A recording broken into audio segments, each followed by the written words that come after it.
We're talking to Sid Martin, who was born in 1909, now in splendid retirement at Langdon House in Cambridge.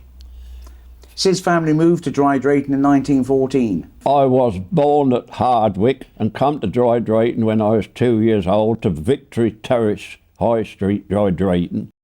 Victory Terrace houses used to belong to the Hooley family.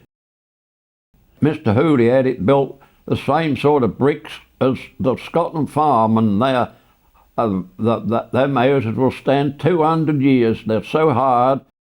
And then in 1914 we moved down to the old wood house and opposite Cross Hill Farm because Mr. Hooley sold those 6 houses he held in the village. How many of you lived in the wood house? Well, there was a family of 5 of us, 3 boys and 2 girls.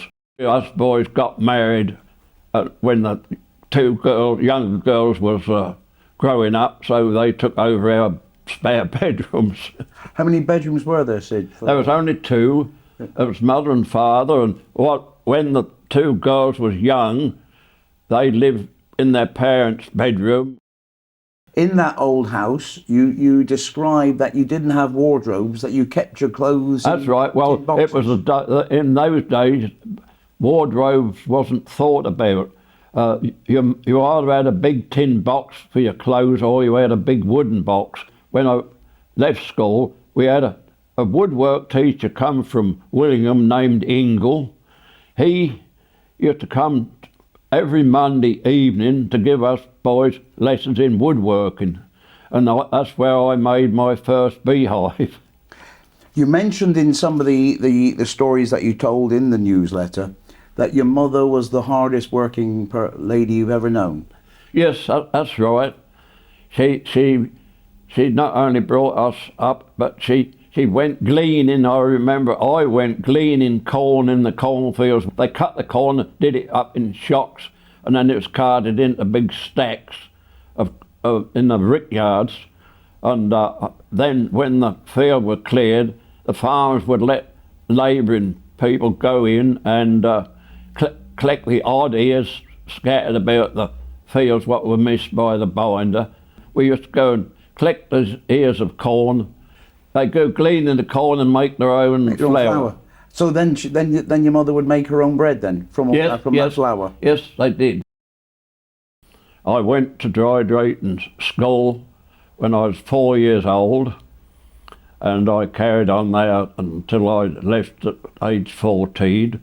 But the last 4 years was really a waste of time because it was only a primary school, but I got to the top of class when I was about 10, so the rest of the time was about 4 years wasted. But my parents couldn't afford to get me into town to get a better quality education, so I had to remain there. I started work when I was 12 years old, holidays and harvest time for the local farmer, Mr. Arthur Frowick. And then when I left school at 14, I carried on full time with him until he went broke in 1930. So we all had to give various jobs as and when we could. I got various jobs about the countryside when it was hard going then. And because we was all very hard up, don't forget wages at that time was £1.50 a week in old money. Yes, in real money. Yeah, and anyhow, times were very hard in the 1930s, between 1920s and 1930s, right up to the last war. But the hard times was the 1920s up to the mid-1930s. Like others, I started work on the land, but then farmers got in such a depressed state that they had to lay off a lot of the labour, and a lot of the land went derelict until the last war came.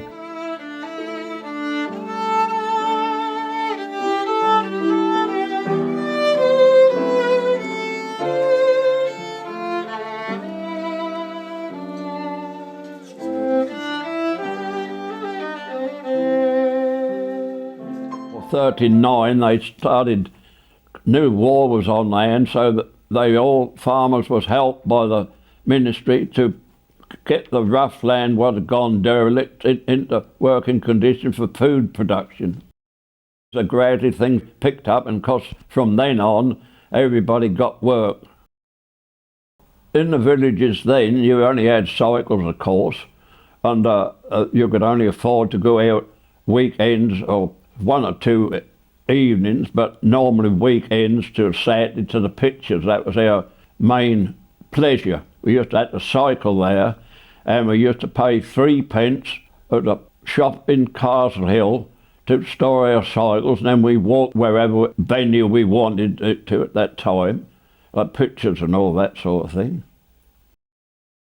I can remember no end of old people what lived there then. There used to be a tailor and a cobbler and all various trades then, and I remember the names of some of them. One was a Mr. Day, who lived in the old schoolhouse what was on the end of the school playground, what's demolished some 20 years ago, I expect.